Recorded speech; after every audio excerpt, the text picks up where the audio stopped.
It is the year 2021, and more than ever, the call for gender equality and equity is on the rise in Nigeria. However, this noble cause has one major setback. The family unit, which is the bedrock of every society, isn't sharing the same enthusiasm, especially in rural Nigeria. For gender inequality here in northern Nigeria, women are seen as minorities. In the education sector, you find out that you don't see women going to school. Young girls are in the community, they are being given out early in marriages. They come about early pregnancies, which affects their health. Even in the homes, you see recognized household work are being given to women because they are being seen as minorities around communities. To help instill team spirit and bridge the growing gap in gender inequality in the family unit, the Gender Action Learning System, GALS, was introduced. The Livelihood and Nutrition Empowerment Project came up with the GALS methodology, which is a household tool and a community-led approach in which couples can draw what is ongoing in their houses and see how they could balance both the household chores, the expenditures of the home within the men and the women. The Gender Action Learning System, GALS, is a community-led empowerment methodology that uses principles of inclusion to improve livelihood and nutrition, income, and ultimately the security of vulnerable people in a gender-equitable way. This gender action learning system was actually originated from western Uganda in a district called Kasese. The idea is actually to develop methodology that would empower the rural women and men to become self-sustaining and then to be able to, improve their livelihood and addressing issue of gender within the household and the society. As part of Oxfam's goal to ensure the empowerment of the most vulnerable in society, the LINE project in Bauchi State has implemented the GALS training across all local government areas where its interventions are focused on. In Bauchi State, Oxfam has taken the lead in bringing about this process to bear, and they've made efforts to make sure that these trainings have been done in all of their local governments where they have their interventions. And it's obvious that most of the participants appreciate this methodology. They are willing to use it. Some of them have actually started using it, and we start seeing visible impacts. GALS in Nigeria has recorded successes, like in Sharia local government where the LINE project is implementing GALS. We recorded successes. I can give example of an old woman who attended the training, and in her life she has never been to school, neither has she held a biro, but she was able to draw her vision using the GALS methodology. The knowledge she acquired, she was able to put it down, and even when she drew her vision, she was able to explain what she has drawn, because that's the beauty of GALS. So using the GALS methodology, we've been seeing changes in our communities of intervention. Women and men coming together to draw their household, their family trees, their challenge action trees. It's making them know that if they work together, more will be done than working as an individual. Even as a community as a whole, we have where traditional leaders attend our training to know how he could help his family, especially using the challenge action tree. The first step of the project saw the Oxfam team visiting the target community for a sensitization outreach. This phase of the project was geared at creating a baseline conversation with some prospective participants. The goal was to get an idea of what gender and gender learning means to them. Sunana Hajaratu Joshua, ina da aure da shi mai gidana Istifanus mai dawa. Sunana Istifanus mai dawa. Matana kuma ta benefitin a kungiya Oxfam wanda ta ci gajiyanta mai suna Hajara Istifanus. Sunana Dauda Muhammad, ina zaune a garin Bula a Tafawa Balewa local government, Bauchi state. To idan muka yi noma mukan saka shi ne wani lokaci haka wanda in damuwa ya dan tashi sai mu sayar. Mu yi damuwa kamar yan biyan bukatan da bai taka kara ya karye sai mu yi. Amma shauran mukan bar shi kafin juyowar damina kuma mu samu na noma wani amfani. Har ga Allah da amfanin amma kuma har ga Allah kamar zub da aji ne madan mai gida dai a bar shi da yin aiki kan. Mu muke yin aikin mu. Mukan masa wanki ruwa ma mukan kai masa bayan gida ya yi wanka. A game da yadda nake kashe kuɗi na idan na samu tun da ni ne mai gida nakan kashe ne a bisa ra'ayina da kuma nakan shawarce su me suke bukata, misali abin da ya shafi wajen canjin abinci ko ba ka bane idan yau an yi shinkafa gobe za su ce to mai gida yana da kyau mu yi taliya ko kuma yana da kyau mu ci tuwon masara. To yana tambaya na ne a matsayina na mai gida, amma zan iya yin kashin kaina in ce to yau an ci tuwo gobe ma tuwo za a ci a matsayina na mai gida. After the pre-training outreaches, the girls' training was rolled out across 6 local government areas: Ningi, Tafawa Balewa, Gamawa, Shira, Alkaleri, and Darazo. Ownership of assets and decision making. Why ne me? Why ne yana da iko akan me a cikin gida? Muna ganewa na hudu shine me? Maza mataki na hudu shine me? Maza na ce maza amma mata suna yi magana. Shike na biyar. The girls' methodology, which uses inclusive and participatory processes and simple mapping and diagram tools, aims to help men and women plan their lives and livelihood. Muna da iko sa'an sai kasuwa tana da iko akan muna da iko akan ta, sakamakon idan muka kai misali mun ji farashi wannan satin 5,500 ne, sa'an nan muka dauka next sati muka je muka kai sai muka ji ya kasance a naira 3,300. Kaga mun na ganin asara dan fasa din dawo da kayana, dan haka ikon kasuwa kenan a nan gurin. Sa'annan kasuwar ita kanta tana buƙatar mu, saboda sai an kai mata kaya da ta zama kasuwa, mu ma muna buƙatar ta, in muka kai da mu sayar mu samu kuɗi. During the course of the training, the participants were introduced to concepts such as vision tree, gender balance tree, and empowerment map. These simple yet effective tools were designed to be worked on and implemented by each participant. That way, they can comfortably take charge of their individual journey. Gaskiya lokacin da aka ce an inviting din mu zo wannan guri dan a koyar da mu wasu abubuwa da zamu zauna da iyalanmu, sai nake ganin kamar duk wani abu kamar bai da amfani da koyar mana shi a lokacin, ban yarda da abin da koyar mana ba kwata-kwata ma. To da na zo dai cikin aji muka zauna, farko da aka fara zana mana hoto ya kace mai hoton rana. Da muka yi hoton ranar nan a wani lokacin sai na ga to rana kuma za ta nuna mana ban da sani ɗinta.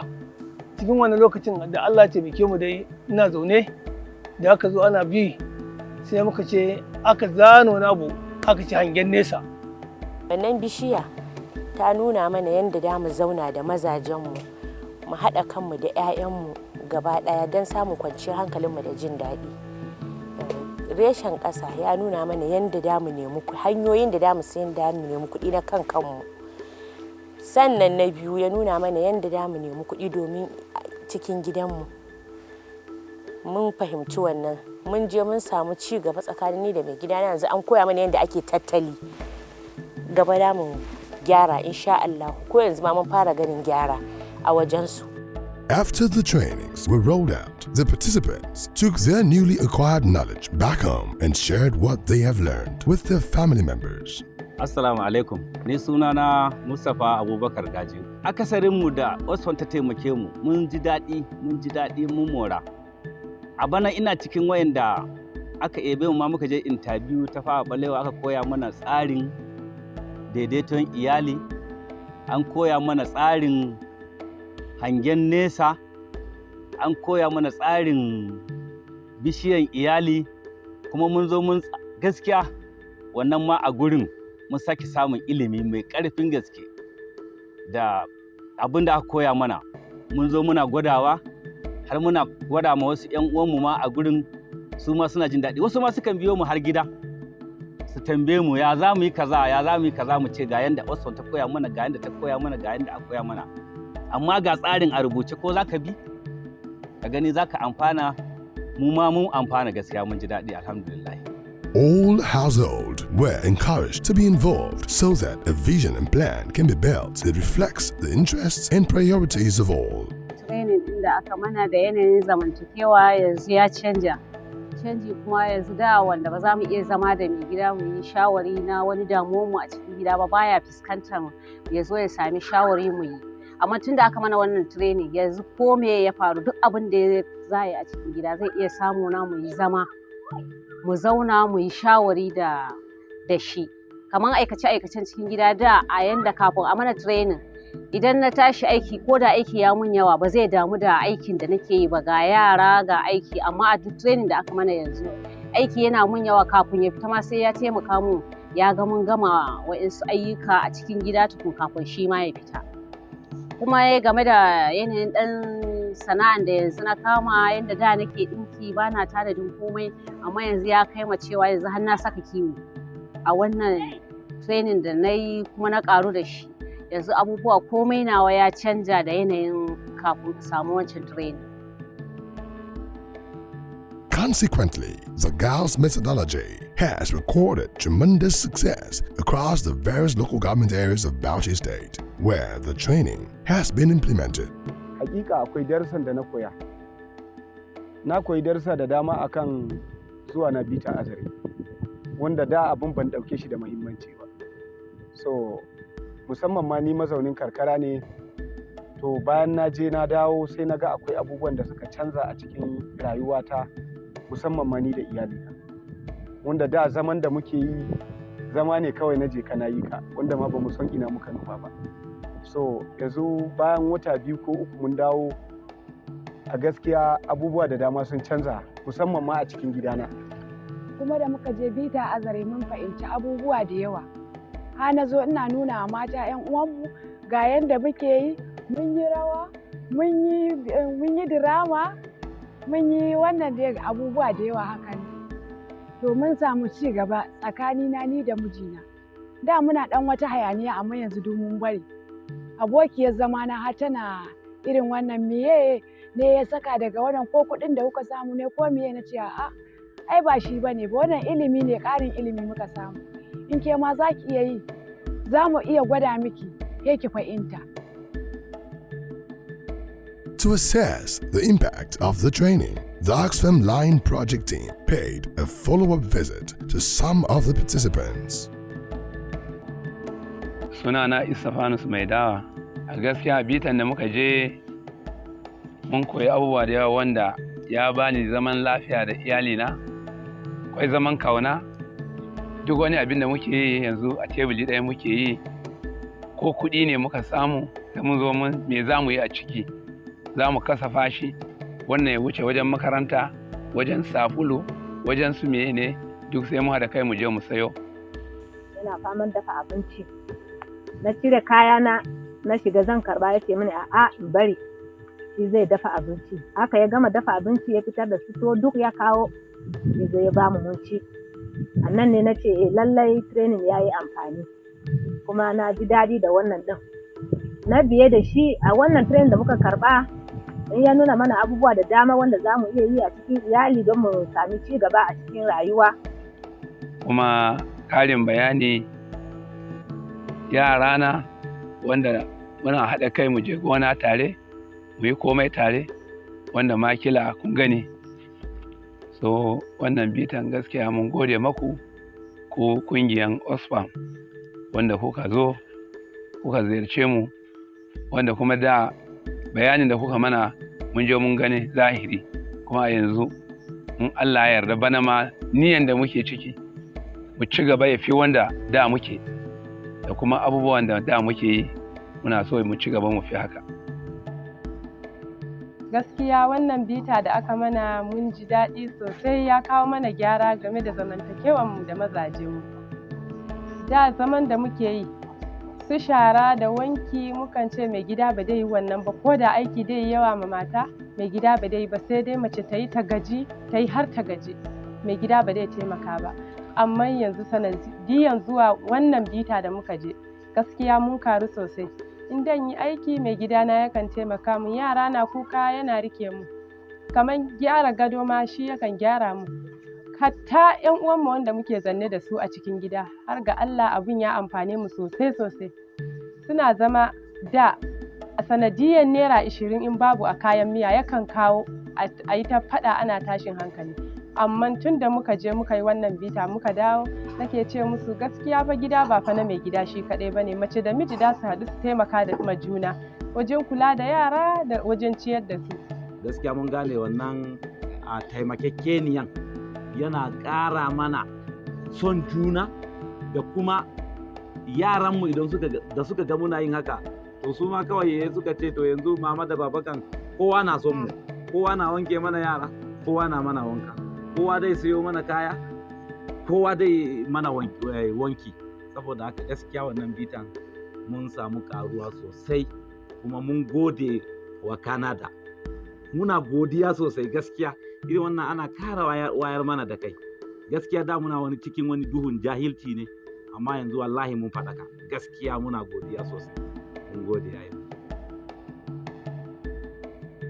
Here in Livelihood and Nutrition Empowerment Project, being funded by Global Affairs Canada, we're trying to reduce poverty by 30%, working with the United Nations Sustainable Development Goals. And we're trying to empower women in the society as a whole, not just within their households. Achieving gender justice is not only a matter of basic rights, it is also a key means of achieving fairer societies and overcoming poverty. And we all have an equal part to play